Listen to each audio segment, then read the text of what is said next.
In the 70s, there was a couple of films that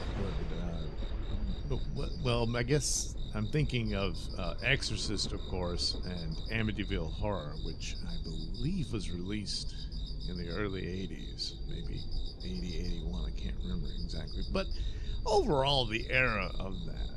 And one of the main taglines that would come with it, and was probably a good deal of the draw to it, was based on a true story. Should have been loosely,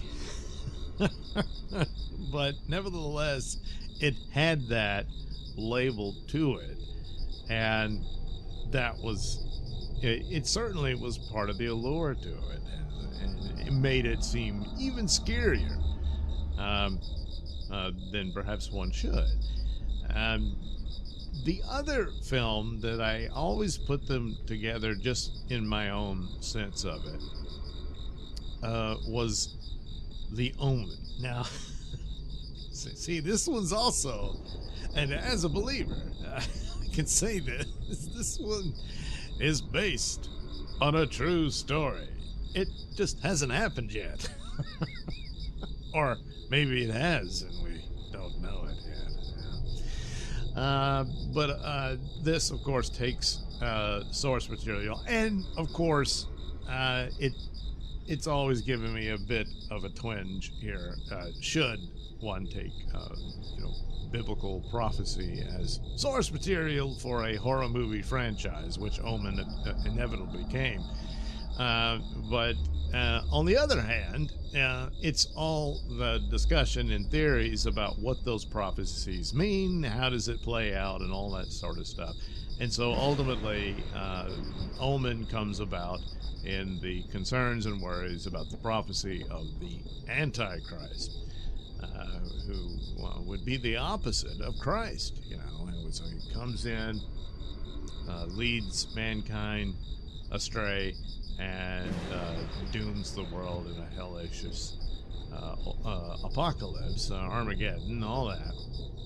And then after that, well, it's Judgment Day, and that's that.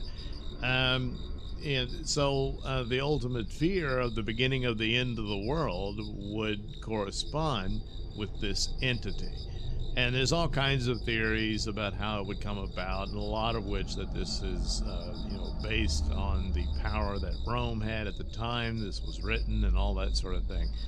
And it always comes to that this would be some ruler, some world leader who rises to power, and that sort of thing. So what would be the circumstances? For the Omen, it plays upon that, where you have somebody played by Gregory Peck here being manipulated, much to his ignorance, to provide the doorway to power for the Antichrist, who is born into the world very differently from obviously the Christ story. And Gregory Peck plays this man who's a diplomat, and ends up getting a post for being the American ambassador to Great Britain, and all of that. So he's a means of access to power for this entity. And so that's the objective here. That's why he and his wife were chosen. And another element of this is similar to what I talked about Exorcist, beyond the obvious. It's Satan, it's demonic power, and all this sort of thing, is playing out as what the monster is for this horror movie. There's plenty of 70s horror movies, but they were all different genre within the genre. Monsters, Jaws is a monster shark, so on and so forth, zombies and that sort of thing. But also in here, rewatching it, I was struck by the idea that it's all very sad. The Exorcist was a very sad movie for your main protagonists and whatnot. And such was the case here in just the couple here who, through no fault of their own, are manipulated and used for these evil purposes, and ultimately destroyed by it. because once they get the child, they come together. There's quite a few nice scenes for them. They're very decent people, but evil has targeted them, and and they didn't deserve at all what happened to them. And that's a good illustration of evil in it. So you got a lot of creepiness. How do you make a little toddler boy seem like the entire, the symbol of absolute evil? And well, they pull it off. And even when he doesn't really do a whole lot, but still, it's the atmosphere and everything, and what he is, and so on and so forth. So the whole setup and play out. And for Gregory Peck to slowly come to the conclusion that, oh my God, this has happened, and how he slowly turns to what he must do. Now, the rest of it, of ultimately this guy with the knives and all that, that's Hollywood making, that, this sort of thing and this specific stuff you could do and avert the apocalypse, which, I don't know, even if you did, it almost seems to suggest this sort of thing's going on all the time, and somebody successfully killed the Antichrist, so that Satan's got to start over and try again later, and eventually it'll get through. I don't know. But nevertheless, well, you got to have some penultimate scene here, and all that, how it plays out. But it's well done in that it's just the sadness of this decent couple being destroyed by just monstrous people and dogs. For the most part, the haunting soundtrack is pretty good. It does evoke the atmospherics necessary for all of this. But there's a couple of moments, and I've often wondered about this. The original nanny who ultimately takes her life, to put on a show for Damien's birthday.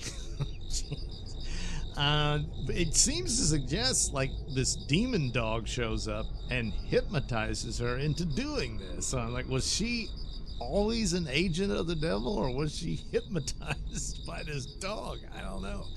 But nevertheless, during the scene of this, the music suddenly becomes this synthesizer stuff that's, I don't know how it's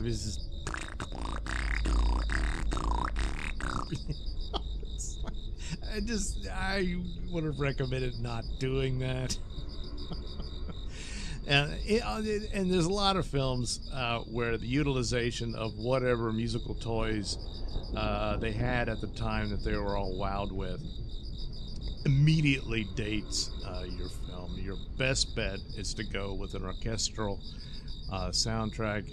Those always stand the test of time, and especially for a horror movie, and something certainly on this nature would have gone much better. And the rest of it is fine. It works just great. I don't know why the decision for that was, but it's there, and it's unfortunate. But well, nevertheless, she was brainwashed, I suppose, and she certainly put on her final act for the benefit of Damien. Now, all throughout it is, does Damien know who he is, what he is? In this film, it appears that is the case. How much of it he understands, perhaps not. But, the second nanny, who becomes the main protector of him, shows up. And, of course, she immediately says, oh, don't worry, you're safe with me. And he's, good. And he's fine with that and all that. And he's very much aware of the danger he's in when Gregory Peck realizes what he has to do and all that sort of thing. So I would say in this version of it, he's in on the whole gag. And that's panned out through it. And doesn't seem to care for Mommy much at all. I mean, how could you not like Lee Remick, but he doesn't. when the scene where they're bringing him to church and he's freaking out, he just doesn't want anything to do with it. He's allergic to churches.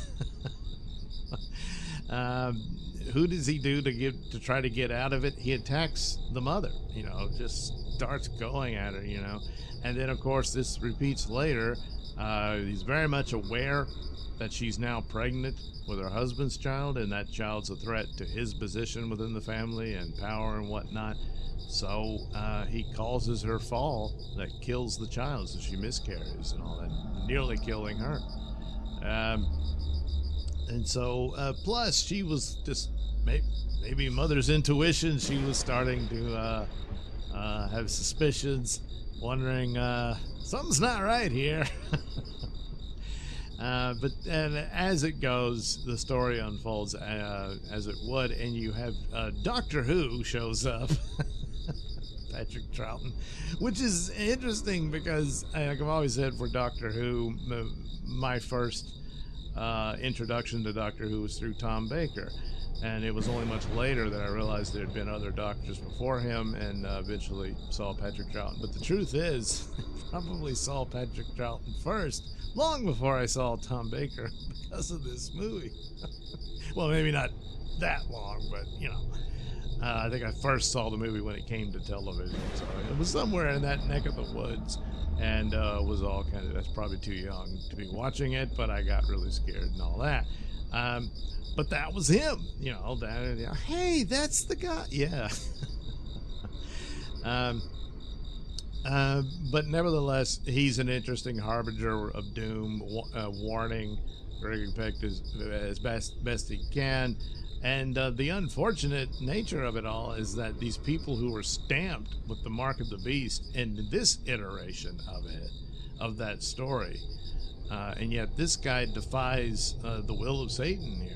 He's been marked and everything, and yet he's actively working to try to stop this from happening. And of course, he loses his life rather gruesomely. And then you have the photographer who's been giving messages through his photographs about what's happening. And by the time he's getting too close, well, there's a little message in the photographs of him too. And oh, good Lord, there goes his head like a basketball. Jeez, it's so gruesome. I mean, at the time, and now on the TV version when I originally saw it, they edited that part out. It was obvious what happened. They cut it pretty close to, no pun intended, well, maybe. But later on, seeing the full cut of the movie, again, sorry, puns. There it goes. And so that's the end of him. Who became very dedicated into this, having witnessed all this bizarre activity, and becomes an ally to Gregory Peck, but to the loss of his life. Ultimately, of course, Gregory Peck realizes what he's got to do. He gets the knives, he takes Damien to the church, and was supposed to perform the ritualistic killing of him. The police show up, and it's over. And so the chilling scene, the funeral for both him and his wife, little boy turns around, oh God, it's Damien. And not only that, he's holding hands with the president. Oh! so it all worked out for the plan there. And of course, the whole thing is that, it's fate. It's doomed to happen. Despite everyone's best efforts. And would the knives even work? I don't know. But that was the idea. So, I don't think it's as good as Exorcist. Exorcist is quite a bit above Omen. But there's a lot of good things about it. And yes, there were two other movies, but really Omen was the best of the batch. And, and I mean, there's things that it pushes for the purposes of an entertaining horror movie. But yeah, like Mark of the Beast is supposed to be something people willingly take on. They're not born with it or anything. But then, I don't know, maybe the Antichrist himself is, But things like that, and then of course, well, these special knives, you know, you put it in the right position, it'll. Well, no, I don't think so. So, but just in and of itself, it's pretty good. So there you go. The Omen. I might, if time permitting, for them, get to the other two films, but they really pale in comparison to the original. Maybe not as bad as the sequels to Exorcist, and that being the second one was just awful. The third one's okay. Not on par with the first, but nevertheless. So, yeah, time permitting, I'll get to that, but it might not be enough in time for my October month of reviewing horror movies, and all that yet. But if I can, yeah, I'll do that. And eventually will anyway. You get the idea. Anyway, there you go. My thoughts on The Omen.